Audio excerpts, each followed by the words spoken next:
You're listening to the Mother to Baby podcast, medications and more during pregnancy and breastfeeding. Ask the experts with your host, genetic counselor and mom of four, Chris Stallman.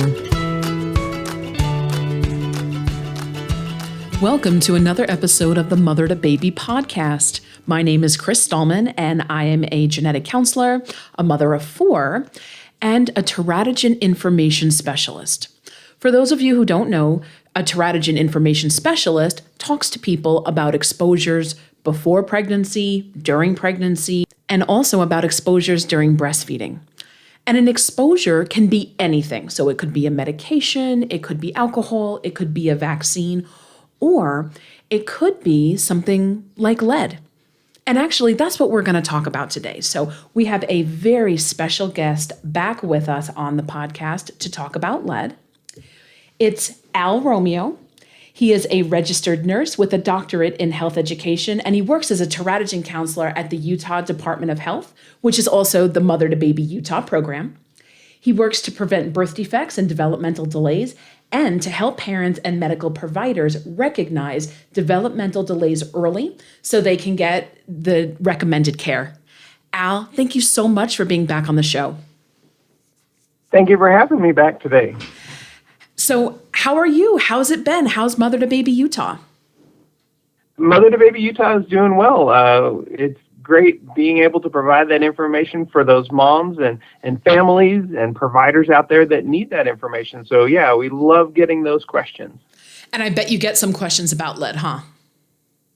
Yes, we do. And one of the things, just to kind of set the stage, is remember that we'll talk about where you can get exposed to lead, but one of the things to remember is that sometimes, even if you don't think there's lead in your area, you may have those different times that you may get exposed. For example, I live in the Salt Lake area, and one of the cities nearby is called Sandy. And what happened one year is that during the winter, they had one of their pumps go out, and it put more fluoride in the water, and that released some of the lead in some of those old pipes. Now, the pipes weren't in the people's houses, but from the pumping station that still had some old lead pipes in it, and it released lead into that system. So people were having to get tested, and moms and children were having to get tested. Water levels were getting tested. So just kind of be aware of that. Just because you live in an area where you think there may not be lead, there may be lead in some of the things that you come in contact with, and we'll talk about those. Interesting. So I know that lead is a natural element found in the environment. Where are some other places we would find it, and how much is too much? Sure. So as we mentioned, it may be in the pipes, lead pipes. It can be in gasoline. They've reduced how much it's in gasoline. It's in some of your different hobby and industrial products. Stained glass windows have lead in between the stained glass. Sometimes costume jewelry, sometimes cosmetics. And yes, of course, it's in the dirt. It's natural out there in the environment. One of the other parts you were asking is how much is too much? And generally, if you get over 5 micrograms per deciliter, they have to do a blood draw and find out if you have that much lead in your system. But if you have over that 5 micrograms per deciliter, they'll try to find out your source of that lead and try to get mom away from that lead. And then if you have too much lead, we'll talk about, some of the monitoring for that. So if it's in the water, obviously, and you drink the water, that's your exposure.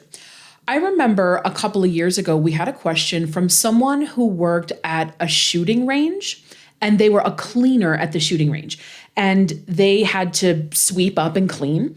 And they asked about lead dust.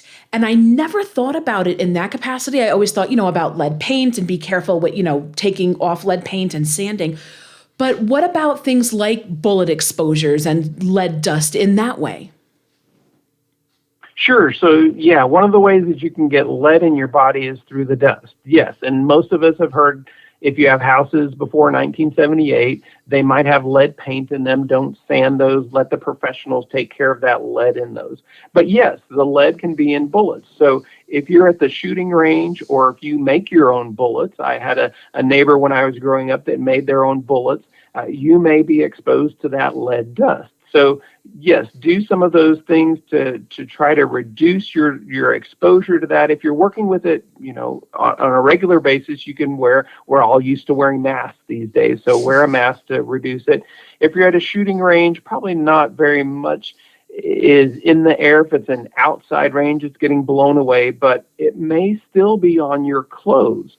So yes, if you're, in your situation where you had that person that was cleaning the shooting range, yes, you may be, stirring up the dust and breathing that in. So wearing a mask, you may be getting it on your clothes. So one of the tips for that is, if you can, change clothes before you come home to the rest of the family. That will reduce how much lead is getting around them. And then the other thing is to wash your clothes with lead separately from the rest of the family's clothes. That way you're not spreading the lead to the family through their clothes. So there's just some helpful hints to dealing with that lead dust. And I'm glad you mentioned that because, when I think of exposures in a lot of cases, I think of, the person who's pregnant, the person who's breastfeeding. But what if someone in their household, is at the range or in the military or, having these types of hobbies? So that's a good reminder that, it doesn't have to be direct for you. Someone can bring that to you unknowingly. Absolutely. So there's different ways that you can get exposed to it. We don't share that through breathing it. So you can be around that person as long as you've gotten that lead off of them, like it says, in their clothes and those different types of things. So it's okay. It's not radioactive. You don't get it from one person to another unless, like I said, it's bad dust on them. So what are the effects of too much lead? So that's the important part to remember. As teratogen information specialists, we talk about those different birth defects and developmental delays. So yes, too much lead can cause low birth weight, learning disabilities, developmental delays, because it affects the brain. And these are lifetime things that happen. So once you have that too much lead exposure and it damages the brain, that's a lifelong learning disability. So we definitely want to make sure that those moms and those babies are protected from getting exposed to that lead. And if someone's concerned about their lead exposure, how can they be tested? How do they bring this up to their healthcare provider?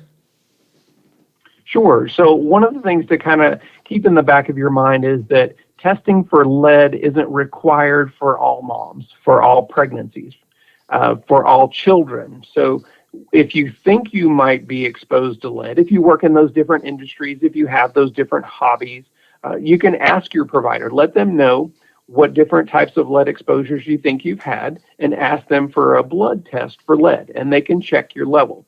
And then based on that level, like we said, if it's over 5 micrograms per deciliter, they'll want to try to figure out where that lead is coming from and do whatever remediation, if it's from the house or from your job or whatever, to get mom away from that lead.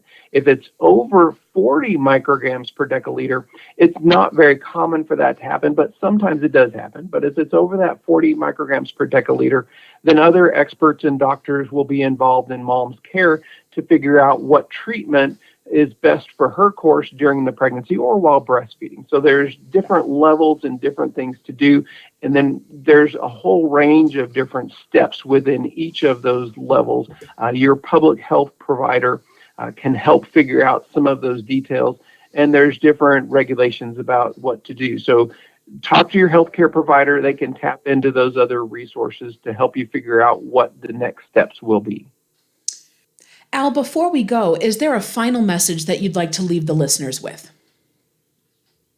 Yeah, so just remember that lead is one of those things that's all natural. It's in the environment, but we do want to avoid it because it can cause an increased risk of problems, developmental delays, and other problems in pregnancy and for the breastfed child. So it's important to pay attention to all of those different things you do. Talk to your provider about all of those different possible exposures that you may have. Like we said, it can be in some of the hobbies that we do, it can be occupational. So talk with your provider about what's going on in your life, and they can help figure out if you might be exposed to lead or other things.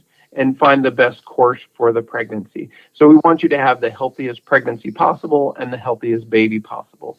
So yeah, we're happy to answer those questions. If you have questions about any of your hobbies, exposures, or other different types of things that you want to call and talk to us about. Al, thank you so much for being here today. And we would love to have you back for our next episode when we discuss household cleaning products. I look forward to that. Thank you. Great. And that's going to do it for this episode of the Mother to Baby podcast. As always, thank you so much for joining us today. And we hope that you're going to join us again in the future. You can find us on iTunes, Spotify, or however you get your podcasts. Don't forget to subscribe so you never miss a new episode. And you can go back through our older episodes as well. And if you want to be on the podcast, we would love to hear from you. So please feel free to email us at contact@MotherToBaby.org.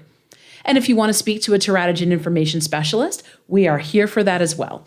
So you can give us a call at 866-626-6847.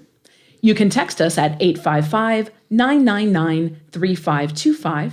You can visit our website at MotherToBaby.org, where you can find our fact sheets. You can find our live chat feature to chat with a teratogen information specialist. And you can find all the episodes of our podcast and lots of other great information. Until next time, take care. And remember, Mother to Baby is here for you.